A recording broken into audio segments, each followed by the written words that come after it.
اولیاء کرام کی فہرست کو جب پیش کیا جاتا ہے تو سر فہرست نام سیدنا خواجہ معین الدین چشتی حسن سنجری ثم اجمیری رضی اللہ تعالیٰ عنہ کا سیدنا خواجہ معین الدین چشتی حسن سنجری اجمیری رحمت اللہ تعالیٰ علیہ سنجر کی سرزمین پر رہتے تھے۔ خواجہ معین الدین اجمیری کے والد کا نام سید غیاث الدین رحمت اللہ تعالیٰ علیہ، آپ کے والد بڑے ہی نیک خصلت، تہجد گزار، صوم و صلات کے پابند تھے اور صوفی المسلک تھے۔ آپ کی والدہ بھی بڑی ہی متقیہ، پرہیزگار، عابدہ اور زاہدہ تھی۔ تاریخ بتاتی ہے کہ سیدنا خواجہ معین الدین اجمیری حسن سنجری رحمت اللہ تعالیٰ علیہ بچپنی کے عالم میں اپنے باغیچے میں موجود تھے اور انگور کا باغ جو آپ کو آپ کے والد سے وراثت میں ملا تھا اس کی سینچائی کر رہے تھے۔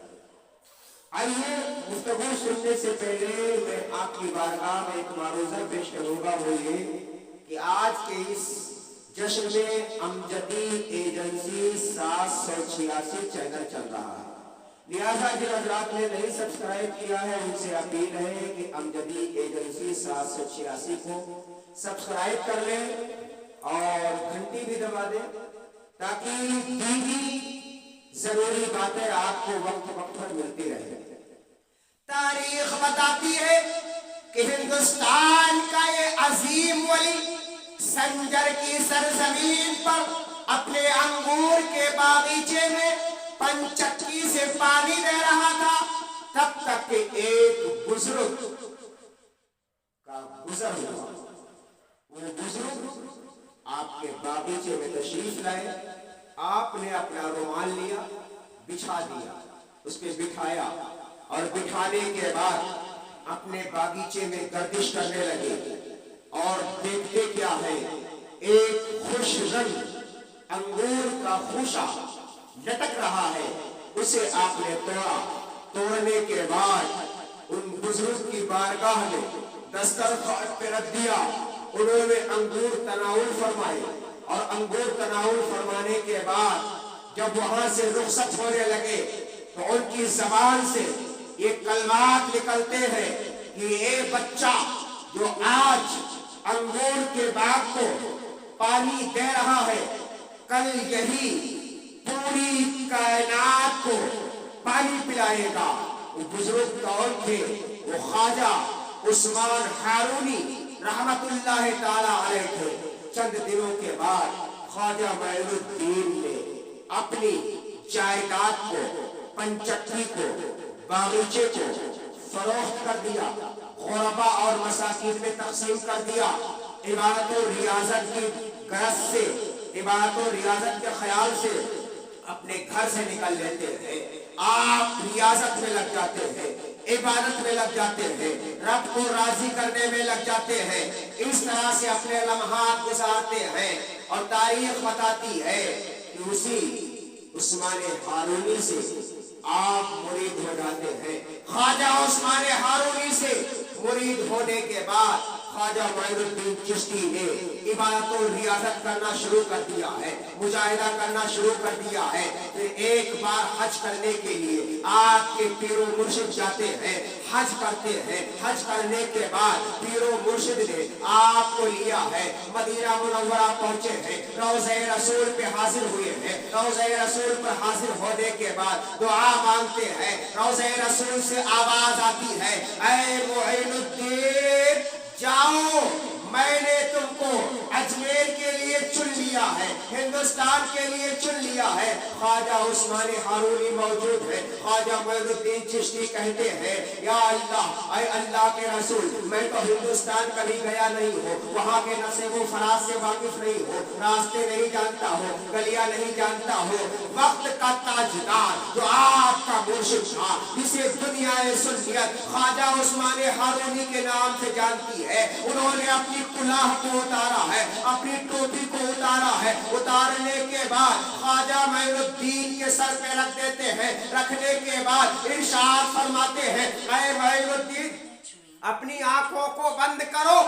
معین الدین اجمیری نے اپنی آنکھوں کو بند کر لیا ہے۔ خواجہ عثمان ہارونی کہتے ہیں ایک ایک گلی دیکھتے جاؤ، ایک ایک راستہ دیکھتے جاؤ، ایک ایک گلی دیکھتے جاؤ، نشیب و فراز کا دیکھتے جاؤ۔ خواجہ معین الدین اجمیری نے ایک ایک گلی کو دیکھ لیا ہے، ایک ایک خطے کو دیکھ لیا ہے، ایک ایک روڈ کو دیکھ لیا ہے، ایک ایک علاقے کو دیکھ لیا ہے، وہیں سے رخت سفر باندھتے ہیں اور سمرقند و بخارا ہوتے ہوئے پاکستان کی سرزمین سے ہوتے ہوئے داتا گنج بخش لاہوری کی مزار سے ہوتے ہوئے دہلی ہوتے ہوئے خواجہ معین الدین اجمیری اجمیر میں آ جاتے ہیں۔ اور جس وقت میرے خواجہ صاحب اجمیر میں آئے ہیں، اجمیر میں آنے کے بعد آپ تھے، آپ کے چند مریدین تھے، آپ نے بیٹھنے کے لیے جگہ تلاش کرنا شروع کیا ہے تو ایک پیڑ نظر آتا ہے، اس پیڑ کے سائے میں خواجہ معین الدین اجمیری بیٹھ جاتے ہیں،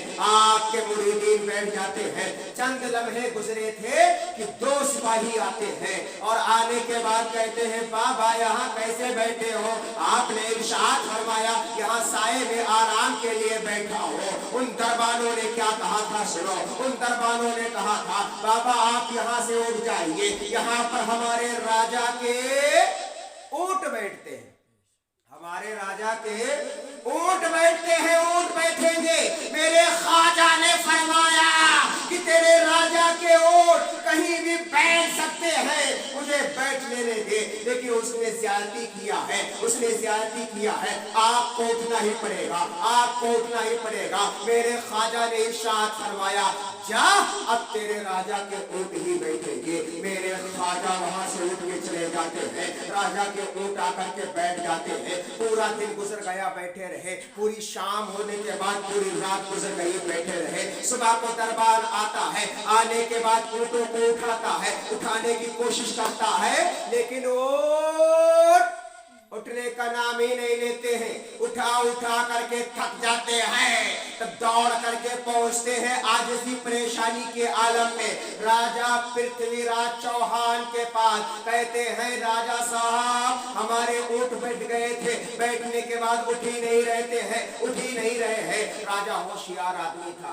چالاک آدمی تھا، اس نے پوچھا کیا وہاں پر میرے اونٹوں کے بیٹھنے سے پہلے کوئی آیا تھا؟ ان لوگوں نے بتایا ہاں ایک بابا آئے تھے جو بیٹھے ہوئے تھے، میں نے ان کو زبردستی اٹھا دیا ہے، انہوں نے یہ کہا تھا اب تمہارے اونٹ ہی بیٹھیں گے۔ اونٹ بیٹھ گئے ہیں، بیٹھنے کے بعد اٹھ ہی نہیں رہے ہیں۔ پرتھوی راج چوہان نے کہا تھا جاؤ اس بابا کو ڈھونڈو، اس نے بٹھایا ہے وہی اٹھائے گا، اگرچہ وہ کافر تھا مگر اس کا عقیدہ یہ بول رہا تھا، اس کا یقین بول رہا تھا کہ وہ اللہ والا جو کہہ کے گیا ہے وہی ہو رہا ہے۔ لوگوں نے ڈھونڈنا شروع کیا، خواجہ معین الدین چشتی اجمیری مل جاتے ہیں، یہ لوگ منت و سماجت کرتے ہیں، خوشامد کرتے ہیں۔ میرے خواجہ کا دل تو دریا تھا ہی، آپ نے معاف کر دیا، کہا جاؤ تمہارے اونٹ اٹھ گئے ہیں۔ یہ لوگ آتے ہیں کیا دیکھتے ہیں اونٹ اٹھ گئے تھے۔ میرے خواجہ غریب نواز وہاں سے چلے گئے۔ پھر چند دنوں کے بعد یہ ہوا کہ آپ جس تالاب سے پانی لیتے تھے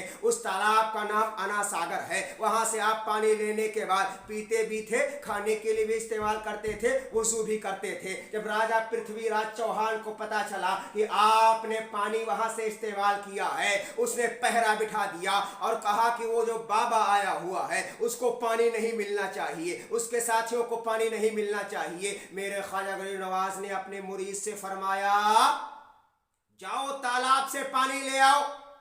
اس نے کہا حضور تالاب پہ تو پہرا بٹھا دیا گیا،